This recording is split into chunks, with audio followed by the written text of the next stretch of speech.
In our social history in Britain, we have had many sayings over the years that we probably still use today, and we understand the meanings of them.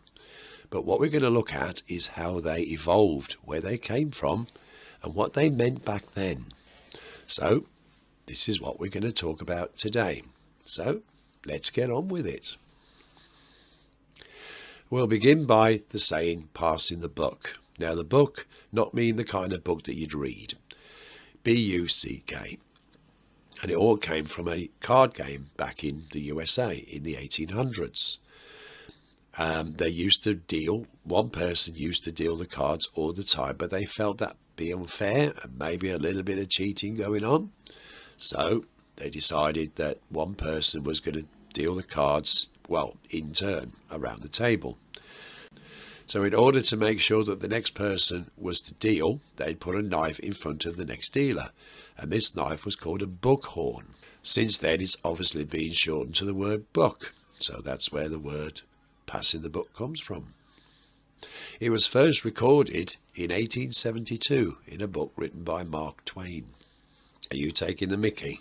Well, I had to use that one, didn't I? It was a must. Right, it's a simple rhyming slang term. Comes from the East End of London back in the 1930s. And the original saying, let me explain it first. Taking the mickey is literally when somebody is ridiculing somebody for what they probably said or what they've done. Or it could be for a price that they're asking for an item or something they're offering that is just too ridiculous to have. And they'd just say, you taking the mick. So the 1930s saying was originally, are you taking the Mickey Bliss? Bliss rhyming with another word. Yeah. Since then, we've evolved to saying taking the Michael, or taking the Mickey, or taking the P-I-S-S. But that's where it comes from. Not that old, really, is it? The phrase carrying the can. Carrying the can basically means you're taking the blame, whether voluntarily or whether it's been shoved on you. So if you've done something wrong, people are after a group of people, and you carry the can, you take responsibility, and you get the blame. But this splits into two different theories. Now, the first one is French, and the French word for tent is canet. I probably haven't pronounced that very well, but anyway, I was crap at French at school. And a canet, or a tent, was to cover all their military arsenal, which mainly consisted of gunpowder for the bayonets and for, shooting those cannons out at people. You don't do that sort of thing in polite society, do you? So a guy of the unit was seconded to look after this tent and to stop it from getting wet, because gunpowder when it's wet is useless, or to stop it from being stolen. So he carried the can and took the responsibility for the safety of their military unit. Now, the second idea comes from England, and it's probably in the 1800s or possibly earlier, where cask ale was literally taken out of the cask and it was poured into a big can. And this big can was carried to the table where a round of people, hence the word round of drinks, where a round of people would simply dip in their tankards and drink away until the beer was gone. Once that beer had gone, whoever carried that can to the bar had to pay for the next round. So a slightly different meaning, but it's great to have an origin like that. Now, I kind of believe both theories. I don't know whether you do, but I think both theories make sense. It's just some sayings that, like we do today, a saying can slightly change its meaning over the years.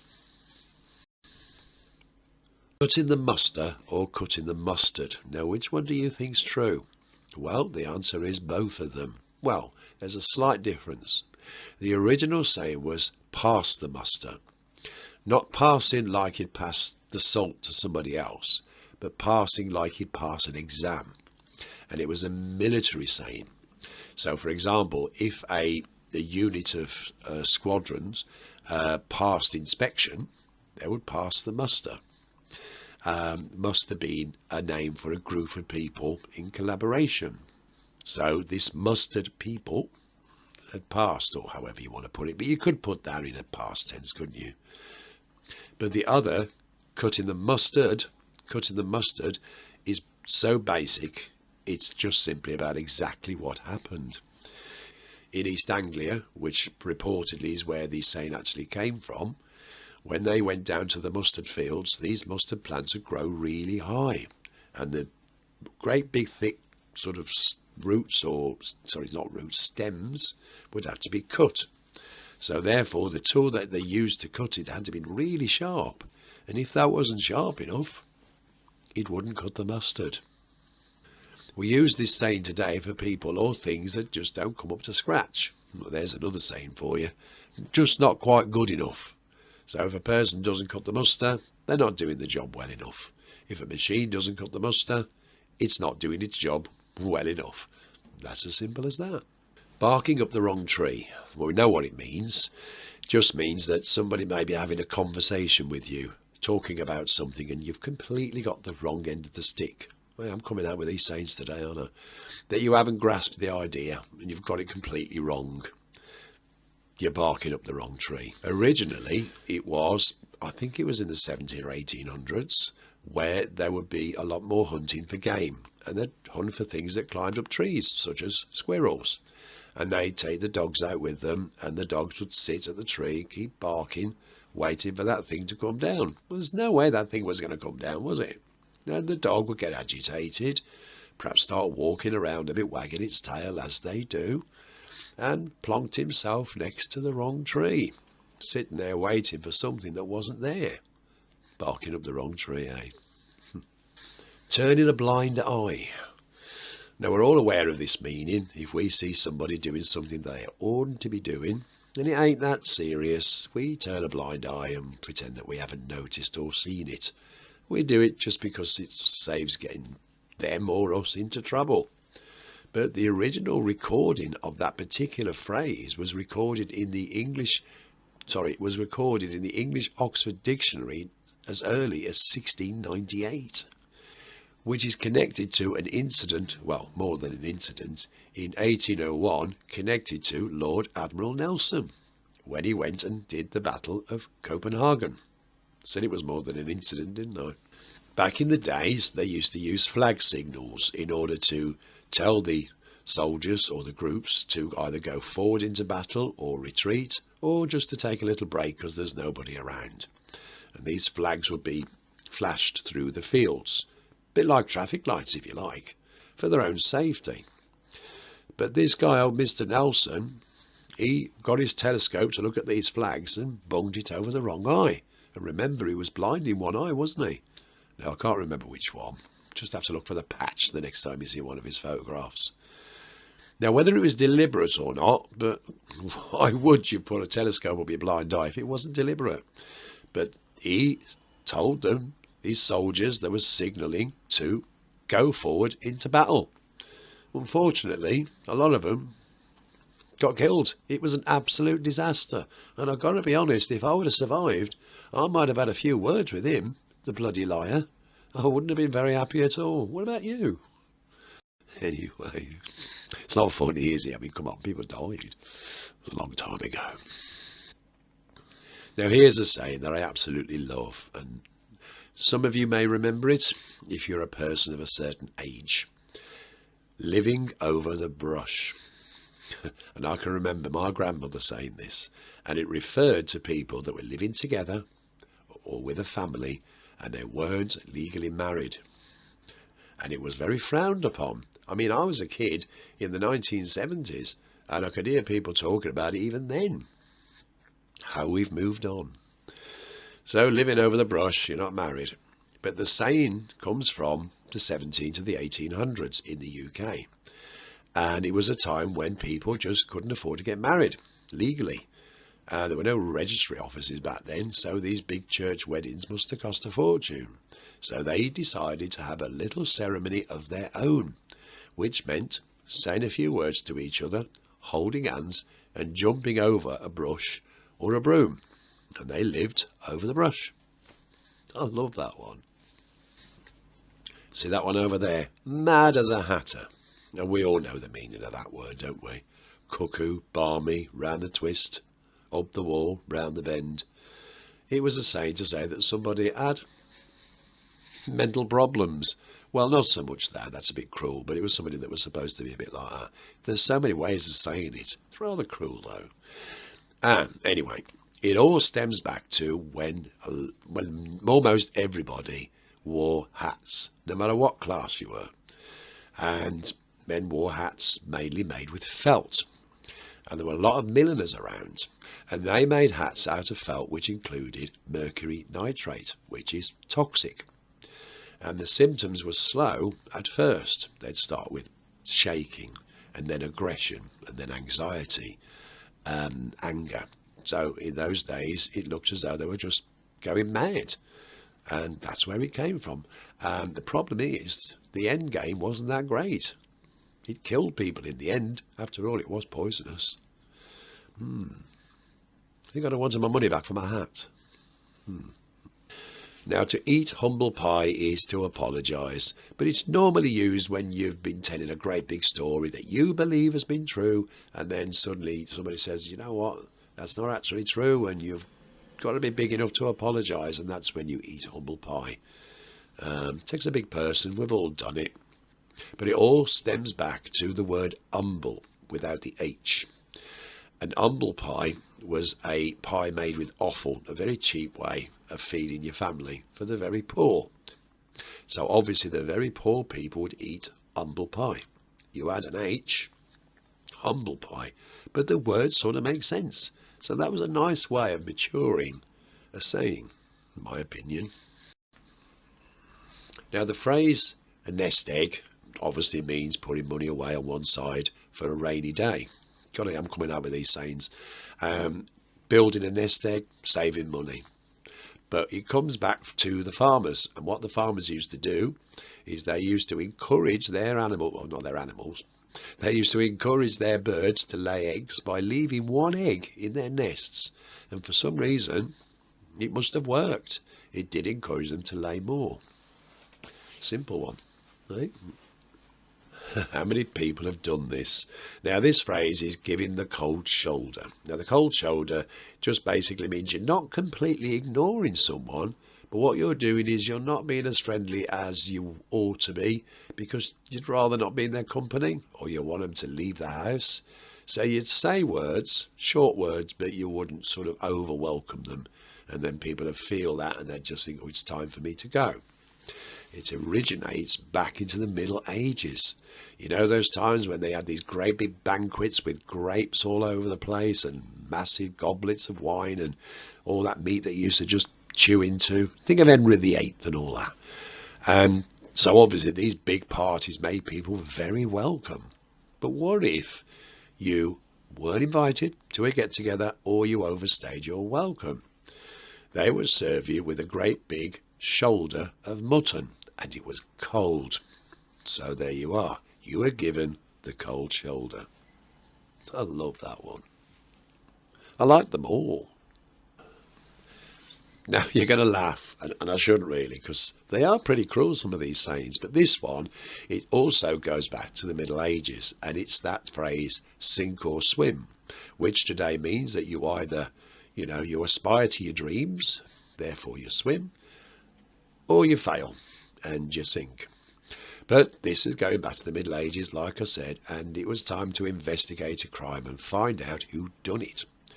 And one of the ways they did it, they sort of dragged anybody that was a suspect, and they'd lead them to a big river or a big mound of water, and they'd basically throw them in. And the idea was, if they sank, it meant they were innocent. And if they swam, they were guilty. Because this kind of water, which classed as holy, wouldn't accept anybody that was guilty. There was one terrible side effect, though. The person that was innocent that got thrown in there that didn't swim and sank, he was a goner. And the person that was guilty who did manage to swim was captured, and he was a goner and all. So I think they needed to update their detective work. All I am is I'm pleased now that we've got DNA and profiling and stuff like that, rather than throwing people into the deep water. I know I should laugh, but it's bloody funny, isn't it? Dear me. Thank God for DNA. Now stop beating around the bush. Now, a lot of people have just probably said that while you're listening to me rabbiting on and on and on, like I'm doing now. But beating around the bush, as we know today, is not getting to the point. And sometimes people will do it to make themselves look important, to elaborate a story when they're in company. Or some people will do it when they really haven't got a clue what they're talking about, and they don't know when or how to get to the point. But it originally comes from when British people were hunting their game. Lots of bushes then, in the sort of like Middle Ages, weren't there? So they'd go and beat around this bush in order to get their games to show their faces. Sometimes the game would run the other way, or sometimes something would come out those bushes that was bigger than them and chase them away. And there were other times that you may have upset like a hornet's nest, and then, well, obviously you got stung, didn't you? So not very foolproof, was it really? But that was where the phrase comes from, beating around the bush. The next one is running amok, and not running amok, as my grandma used to say. Basically, it's somebody that's going frantic, like a bull in a china shop. Anyway, just not making sense in their actions. And it stems back from an old tribe, a Malay word. I'm going to have to look it up. I think it's Mengamok. A Mengamok. I think it was a tribe. And they were doing exactly the same, running all over the place, not really getting anywhere. And Captain Cook, and Captain Cook, I'm going to leave that in. Captain Cook saw this action and coined the phrase, look at those, they're running amok. That was a short one, wasn't it? Even though I did go around the bushes. Have you ever heard the phrase, well, you must have done, oh, that person can't hold a candle to you? That means that you've got some attribute of maybe beauty, or you're just a wonderful person, or just a great person to be around. And when they say they can't hold a candle to you, it just means that you're second to none. And this stems back to the times well before electricity, where apprentices would follow their masters around maybe the house or the factory or the office with a candle. And their job was to hold that candle to make sure that these people had got the right light and as much light as possible so they could get on with their jobs. And if they couldn't get that right, they couldn't hold a candle to you, they got the push. And that was how they literally gained their promotions, or they were out the door just by getting that little thing right. It's funny how these things change slight meanings over the years, isn't it? Come on then, spill the beans. Do you like this video so far? Well, I'm carrying on anyway. Well, the phrase, as we know, spill the beans, is come on, dish up the gossip, tell the truth, what's going on, and all that. But it stems back to ancient Greece, and this was how they voted for their superior. And what they do is have a white bean and a black bean. The white bean would say yes, and the black bean would simply say no. And all these beans would be put in this big barrel, and when it was time to count the votes, they would just spill the beans and count them up. So when you think about it, it was a literal thing that we've taken a phrase out of about knowing the truth. Now, getting the sack, we all know. But how many of you remember being given your cards in the workplace? Now, this stems back from national insurance, which came into fruition in the UK in 1911 under the Prime Minister David Lloyd George. So what would happen is, to pay up your national insurance in order for you to get sick pay if you were off, you'd have to buy a stamp every week, and you get it from the post office, and you take this to your workplace, and your boss or your secretary will put that stamp into your card, and this card would build up over the weeks or months. The more stamps you had, the more national insurance you'd get if you were sick. But if they no longer wanted your services, or they wanted to give you the boot, then you'd get your cards, which meant that you got your card to take to either another employment or to the Well, it was the benefit office then, but I'm not, well, actual social benefits didn't start properly until 1946. But there were very, very few benefits, but there weren't very much. I've done a video on that if you ever care to have a look. The history of the welfare state. Plug, plug, plug. Anyway, where was I? Getting the sack was where you were offered a big bag where you put all your tools in and your personal possessions, and basically you were out the door. Hit the road, Jack. Cool, blimey, he's as dead as a doornail, that one. That was my East End accent, did you like it? Not bad for a brummie, come on. Well, dead as a doornail, we all know what it means. Stone dead, simple as. But it comes from the old carpentry days where many houses were made with wood, particularly these big wooden doors. They bang nails in them, big nails to basically give it the strength. But unfortunately, burglars could simply just get the nails and pull them straight out. So it wasn't very secure. So what carpenters did was they banged these nails into the wood, big thick ones, but they'd bang them so far in that they'd actually embed themselves into the wood, thus burglars not being able to pull the nails out. And it was called a dead nail. There we are, dead as a doornail. EBay, I could go to the foot of our stairs. That was my northern accent. I've heard that in Coronation Street, you see. Well, the meaning comes from the 1940s. And it simply means that you've heard something that you find ridiculous or you don't believe, or you've had a bit of a shocking bit of news, and you just say, well, I'll go to the foot of my stairs. I don't believe it. And the idea was that people would go to the foot of their stairs, maybe to contemplate on what they'd heard.